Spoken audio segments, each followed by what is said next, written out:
Willow Creek Springs presents Healthy Living with your host, Joe Grumbine.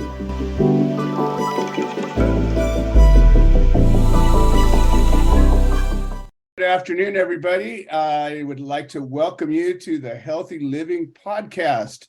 My name is Joe Grumbine, and I'm your host. And today we have a very special guest, and I think every show we have a special guest, but this one is particularly special. And I'm just getting to know her, but her name is Cynthia, and she's a healer, and she's here to share some thoughts and ideas about healthy living. And so far, I don't know when this one gets aired, but so far we've had an osteopath, and we've had a chemist, and we've had a young woman who has endured Crohn's disease. We've had a 91-year-old woman. We've had a cancer survivor. We've had all these different guests, and that sort of exemplifies what this community is all about. It's about all of us, and we have experts in their field. We have practitioners. We have licensed physicians, and we have experts as healers. And so, Cynthia, I'd like to give you a chance to introduce yourself and just say welcome to the show.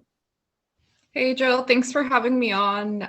Thanks for your kind words, by the way. And I appreciate having me on. And yeah, I can't wait to chat about what I do and about Reiki and all that good stuff. Well, I think that this whole podcast is about, healthy living, mind, body, and spirit. And a lot of the conversation is about the body because, we live inside of these bodies. But the truth is, we're a bunch of electricity wrapped up in some skin. And there's a lot more mind and spirit than there is body if you really were to look at it closely. Like if you look at the universe, like some huge percentage of the whole universe, we don't even know what it is. It's dark matter, right? And so you put that inside and expand your whole body out to the quantum level, and most of us is nothing or something we don't even know what it is. So what is spirit and the mind? It fits somewhere in that realm, doesn't it? Yeah, it's interesting. At first, when I first started, I really didn't believe in any of this stuff. People would when I was little, my mom would ask me and things like that, because I would see things and I didn't really know what it was, and I thought everybody was the same thing. I thought everybody was the same. I thought everybody would see things, and growing up, obviously, that was not the case. What kind of things did you see? Just shapes. And I guess I now knowing, I think it's just energy forms, like shapes and things would appear, colors. And for some reason, I guess you could say ghosts would follow me. What's interesting about that you mentioned, I think really young children have the ability to see more things, because I can remember my biological daughter when she was about a year and a half old. She used to walk around my little garden, and she would tell me about the fairies and the angels that she would see, and she didn't know what the heck a fairy or an angel was, and I didn't ever tell her about these little creatures. She's just telling me about these things that she was seeing in the garden that were talking to her or showing, and I was like, I'm sure you're seeing something, and I think when we get older, somehow we stop believing, we stop. Close it off. That's so awesome. I feel that we all have that within us. Like we all have that. I guess some people call it like psychic. Some people call it like a what is it, like an extra sense? Sure. I think we all have it, and I feel that growing up, stress and just life happens, and we just, like you said, we stop believing, we stop connecting to that part of ourselves, and we kind of lose it. We kind of lose that sense. But for me, not everybody, yeah.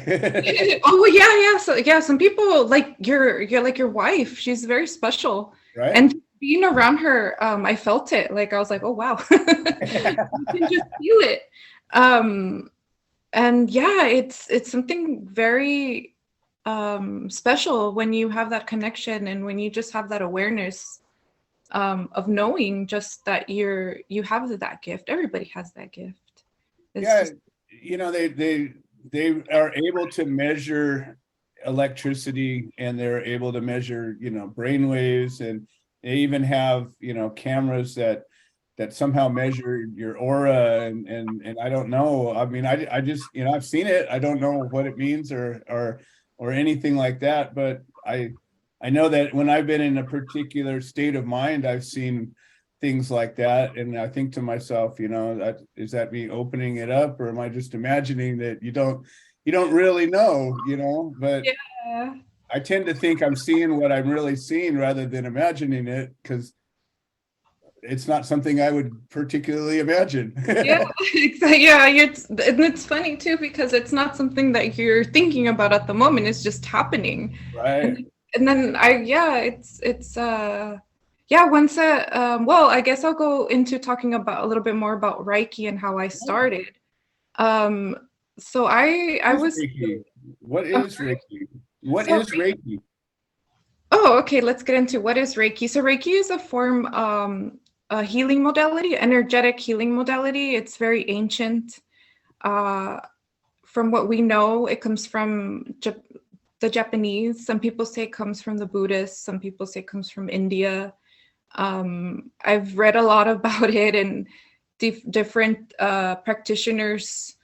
They just wanted to get to that history part about it, and they just kind of went in deep and found a lot of old symbols and old information that Reiki pertains to. But yeah, it comes from the East. It's very ancient. In the I want to say in the late 1800s, there was a Buddhist monk. His name was Usui, where that's like the name that it comes from, that it's kind of stuck to now. So a lot of people know it as Usui Reiki. Mm-hmm. That's most of the modality that most Reiki practitioners practice is Usui, the Usui method. So this man, he was a Buddhist monk. He went into a retreat by himself into a certain mountain, and in meditation he channeled the Reiki practice. He channeled symbols. He channeled. That's part of the history. Some people believe it. Some people don't believe it. Yeah. But that's what some of the books say. Sure. And that's like the most famous story that there is that he found it by meditating in a mountain, and he came down from the mountain with all this knowledge, all this wisdom, and he started healing people. Wow. But some people say that it goes back to Jesus, that it goes back to all the way to back then when in those times, and Jesus was a healer. Right. We'll kind of connect that, so there's many different stories. But anyway, going back to I guess maybe the early 1900s, a woman brought Reiki from Japan to Hawaii. Okay. And from Hawaii, she made it very accessible and easy to understand. And she kind of even changed the history, making Usui Christian, so that people would accept him more. It was acceptable in those times, like in the early, I think it was in 20s or 30s. I'd have to double check, but it was very early on, and some of the things were changed. But I feel that that the history is just kind of up to what you feel. Right. I don't know. That's how I feel it. And then, well, there's more than one side to a story anyways. Yeah. So, it depends on who's telling the story. If you were to get, any major event that ever happened in the world, and you bring a person that was standing here, and here, and say, okay, tell me what happened. And you would think that 4 different things happen sometimes. So it's what's important, I think, more than anything, is that the practice and the modality has come, and it's something that can be passed along now. Yeah, and the teachings, that's the most important part, because it does come with like a lifestyle also. Like it comes with the principles of different things that you do daily, like a daily practice. Mm-hmm. And also helped me a lot with not only healthy living, it did help me become healthier and more focused on myself in many ways rather than focusing on other people. I was just more of like an internal thing where it brought me back to myself. So that was very, very good for me and very healing, and it helped me help others. Well, they So say you can't pour out of an empty glass, so you have yeah. it's funny because I know a lot of healers over the years, and all different types of healers, that's a big word. But if a healer does too much and doesn't take care of themselves, all of a sudden they lose effectiveness. And in fact, they can get really sick sometimes because they give it all away. They don't, you can't burn out. Yeah. So it's important. I think, part of this whole healthy living idea and concept that I like to try to tie in are things that apply to everybody. And I think that in what you just said is you use your own modality to help yourself. That's a tell in its own self. If you're not practicing what you are doing for yourself, then why would anybody else want it, right? Yeah, it didn't work. Exactly. So that's good. That's a good tell. Yeah, so yeah, that's kind of the background on Reiki. It was brought to Hawaii, and then it was brought to the States, and it was at first a lot of the symbols and a lot of the teachings were very secretive, and some people still don't like to show the symbols to their clients or to anybody, or just I love to share information. I'm a true Gemini. I love information and I love to share. So that's with me. Like if I know something, I'm just gonna share it with anybody. Even I love to share information and what I learned and things like that. But yeah, so it's a hands-on healing method. Usually the energy is not mine. It's a universal energy that comes from everywhere. It's all around us. But what it is very special about it is that you do have to get attuned to the Reiki, to the lineage, by another Reiki master, or I don't like to say Reiki master. I just like to say Reiki teacher. It's funny because that's teacher. One of the few modalities that they use that term master. In the martial arts, I think they have masters too, but most of the you don't have an acupressure master, master, or a chiropractic master or chiropractor master. Yeah. I always thought that was interesting with the Reiki thing, but you know what? I think that the fact that you have a humble approach to it is important. The fact that makes you uncomfortable is just lays out that you're the kind of person that should be doing this. Yeah, I feel like I'm still learning. Like every time I do a session, I'm always amazed still by it, and I'm always learning. And I'm always like taking notes on my journal and like jotting things down, and because that's so yeah, I hate laying of hands. The energy comes through the chakras, through the crown, and we can get more into chakras a little later. And so it goes in through the crown, and for me it comes out through my heart and out through my arms and through my hands.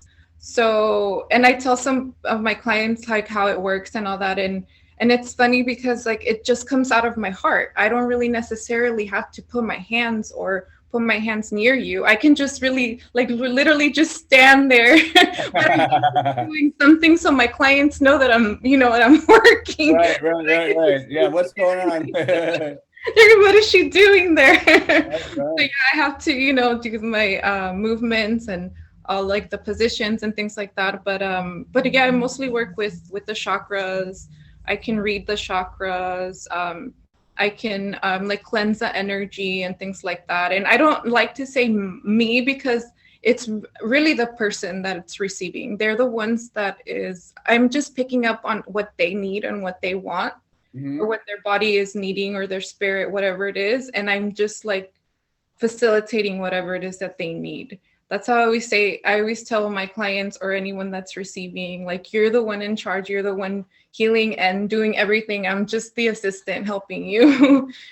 Yeah, I think that's an interesting point. I believe that,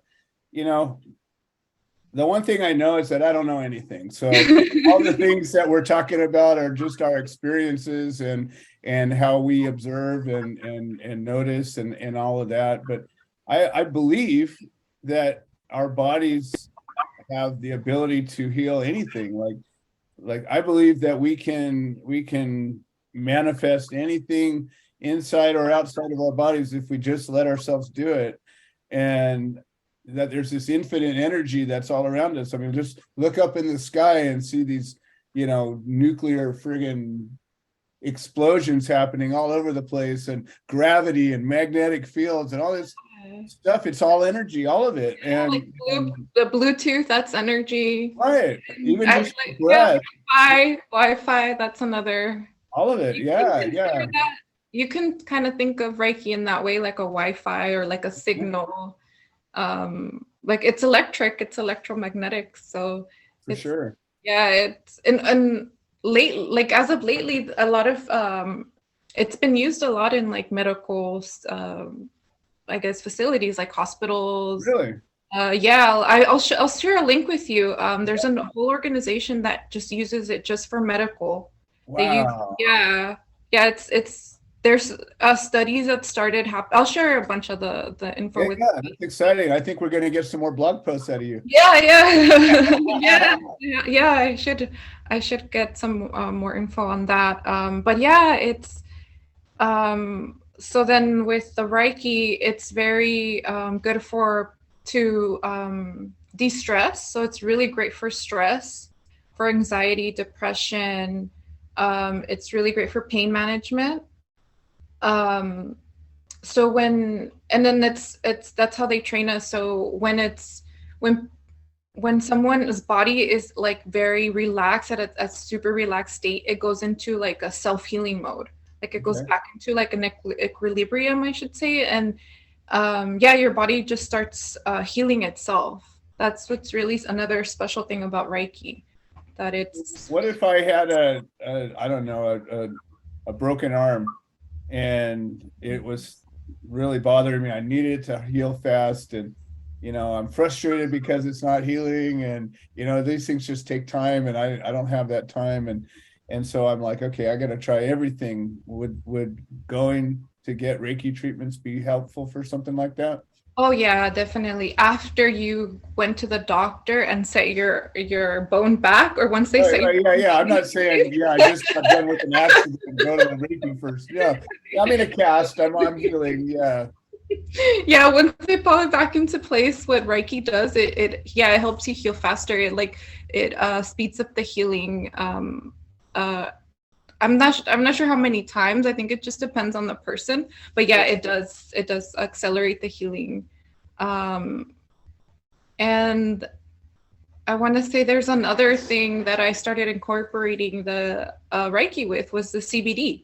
Oh, nice. And now that you're saying that it accelerated the healing, like that, just with adding CBD into the practice, that even accelerated even more of the healing for people, as far as like, I think most of everything that I've seen when I offer CBD to clients before or after, they see even more of a difference than for someone that I hadn't offered that CBD. So it's interesting because, just jumping over to the CBD, or, any herbal remedy or holistic treatment that you would add, it seems that there's this combination of things that are always happening, right? And so there's the physical things that are happening. I'm eating certain foods, I'm drinking certain amount of water, I'm sleeping, I'm putting things on me or not putting things on me, whatever it is. And so there's an effect that comes from that, even if you didn't do anything else. Like I just said, I'm not going to think about anything, I'm just going to put this stuff on. Something would be happening. And then what you're doing by yourself, with you, if nothing else happened, even if like maybe they were resisting, you would have some effect. But then when you can combine one thing that helps with another thing that helps, I think what happens, like my experience with formulating and working with plant medicine, is you can pick certain ingredients that work one on its own and one works on its own, but some ingredients you put together and they don't work so good. And so you don't do that. You put these two things, they like cancel each other out. But other ingredients you put together and they work twice as good. Yeah, it's like magic. Yeah. So I'm wondering if this, putting the CBD and as a topical or even internally or however you do it, that's already working with your body's homeostasis and your regulatory system already. So it's already getting your body sort of tuned up, if you will, to where it's working a little better. And then you go and inject all this energy to do even more of that. It makes sense. Yeah, it's pretty magical.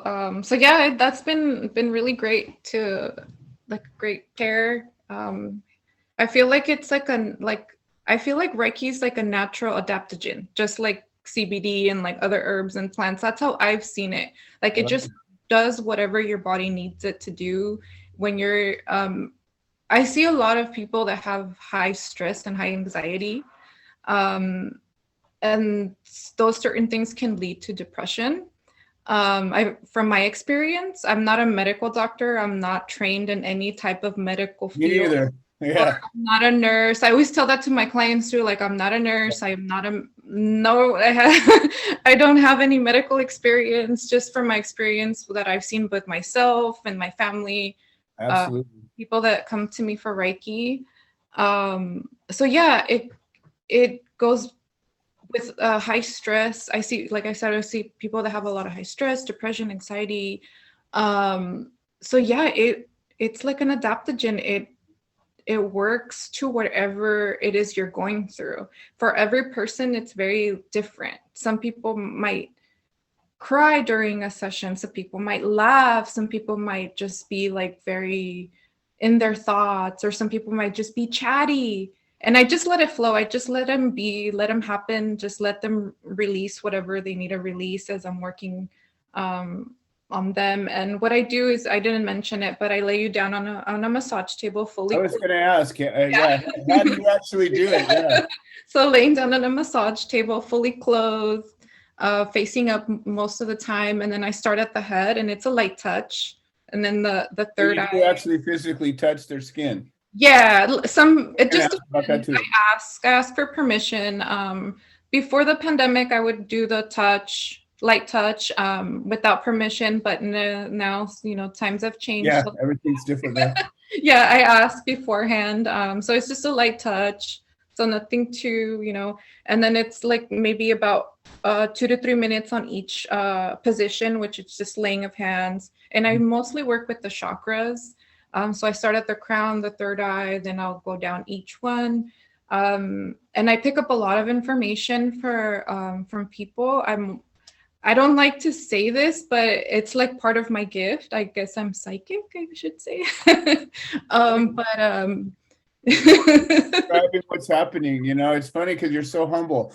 And I think that's very, it's very attractive, in the sense of that so many people are so full of themselves and you just don't even want to hear what they have to say because, and you're almost shy about speaking of this thing that you have. But, to me, I think it's noble how you are treating it. But at the same time, I would say, if I could sing, I'd sing all the time, and I'm really shy about singing. I can't sing, so I don't, but if I could, I would, and so I think that probably just you doing it and the people that you touch would testify to your ability. But, there's also something about being confident in yourself. And I know that you are, because your energy says that. And yet you just have this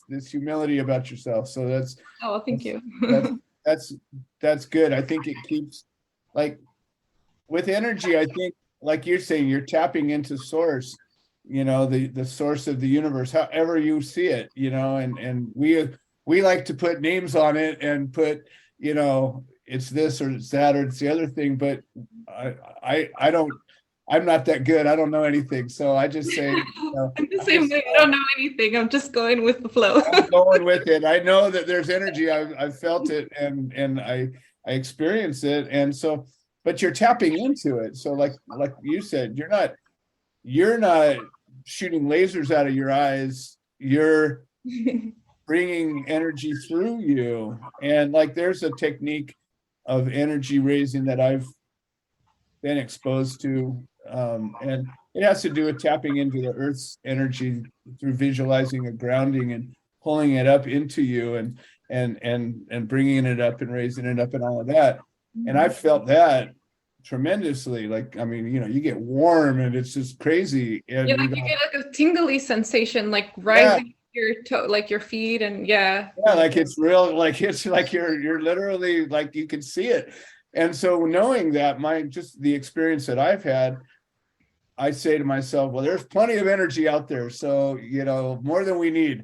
And so to be able to, I wouldn't even say harness it, I'd say work with it. If anything, it seems to me that's what you're describing. Now, you brought up chakras.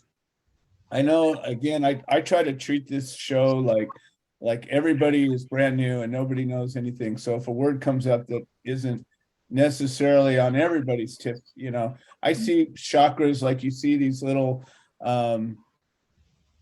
a shirt or a piece of artwork, and it has all these different colors all in a line. And if you don't know anything about it, you know that there's different colors maybe. But what are chakras all about? So chakras are, so we all have them. We all have the chakras. And we have thousands all over our body, but we have 7 main chakras.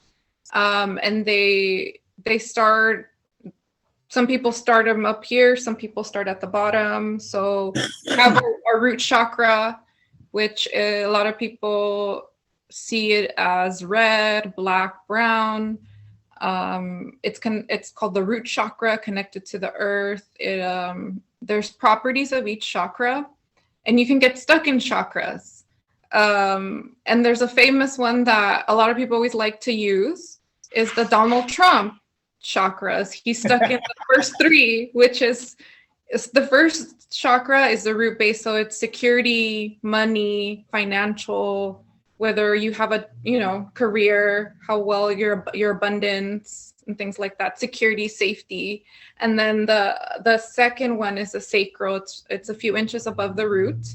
That deals with sexuality. It deals with creativity. Deals with where babies come from and that energy. And then we have the solar, which is yellow. Solar plexus is our willpower. So when we say something, are we gonna do it? That's like our power. That's some people call it, or some call it the Hara center. It's just like your power center. Mm-hmm. That's your sun center. It's a very important chakra. They all have. I'm sorry. It's your integrity. Yeah, your sun. And I see the sun right there. That's that chakra, the sun. that fire, where that fire comes from. right, absolutely. Yeah, so, and each chakra has a different property, different. So these chakras are they like a gland? Are they like a portal? Are they like, I mean, how would you describe what they are? So it's an energy center. Okay. Some people might not even realize that they have them, and some people might not even believe that we have them, because we're not taught in school that we have chakras. We're just taught that we have a body and that's it.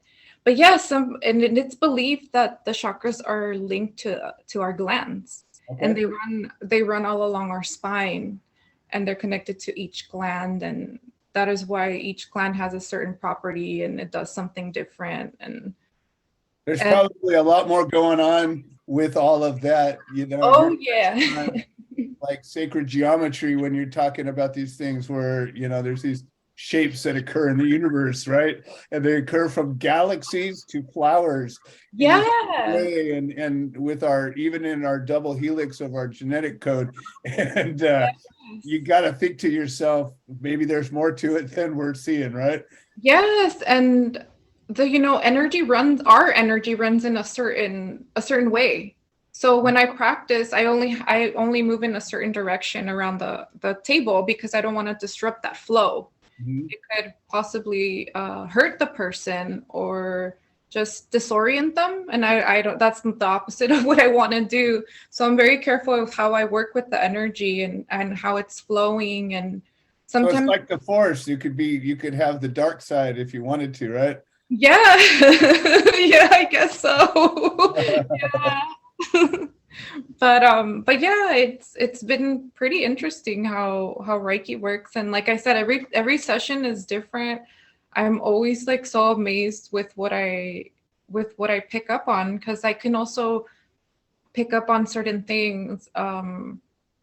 So part of this would be almost like a diagnosis where you're spending time learning from the person that you're treating or doing a session for. Yeah, I guess it depends on the person's intention. Some people want to work on maybe something that's physical. Okay. And some people want to work on something that's not physical. It could be emotional, mental, but other things happen. Other things always happen. Like we come in Right. with, it's like when you go to Target, you go in for one thing and you come out with a bunch. That's usually what happens. I understand. I go to Costco and the same thing happens. Yeah. Yeah, you come in for one Just gonna get one thing and you come back with a cart full and it's like, crap. Yeah. Yeah, and I pick up on like what this person did last week, all these like different things. And it's funny that you mentioned about sacred geometry, because our chakras do run as a spiral. They Mhm. move in a spiral motion. Imagine Yeah. that. So they do run in a spiral motion, and like how you were saying about the sacred geometry, that's why I move in a certain direction to Mhm. not disrupt that flow and that keep that integrity. And yeah, I try to be careful. Like when it's a first time person, I don't go all out and do what I usually do with, like, if it was me, or just, I try to be careful. I try to gauge it. So I have like when I first start, I do a scan, and most Reiki practitioners do a scan. And usually, like I said, when it's a first timer, I just try to take it easy and be gentle and not be, because it could disrupt the flow. And some people do get sick. They get like a 2-day cold kind of thing, flu going Good. on. Yeah, but it's nothing that's contagious. It goes away within like a couple of days. People get that from massage sometimes too. Yeah. Yeah, If yeah, yeah. you haven't had a massage and you get a really good one, it might really just make you feel lousy for a day or two. Yeah, And that's then the you feel good better. one. Yeah. Those Yeah. are the good ones. Because then after that, like, you feel great. Right. Right. Yeah. And it's just your body like detoxing, releasing, letting go. I love some things. Yeah. Yeah. And that's your body just, that's what a lot of people think, that when we get sick, we have to stop it, right? Right. So no, we don't stop it. We just take things to support your immune systems, to support Right. you want Right. to get all the mucus out. That's the same way as Reiki. You want to release and let go of all the Going. Yeah. all the toxic You're energy. always building up negative things, so you think it would be a good practice to keep doing it once you get doing it. Now, can you do Reiki on yourself? Yes. Oh, Yes, I do it every day. really? Yeah. Now you're getting me all interested. I'm like, I've never done a Reiki session, so now I want to try it. Really? I've never done it. Yeah, and Wow. then next I want to learn it. Yeah. I teach it also. So whenever you There we want to go. get tuned and start. Well, what's interesting is we were talking before we started recording the show that, I have a place that, my wife and I built for the last 25 years. It's a sacred garden is what it is. And it's a 2.5-acre site that has a stream that runs through it and even a little pond, and there's all kinds of trees and animals. And anyways, we're getting ready to, on a limited scale, open it up to healers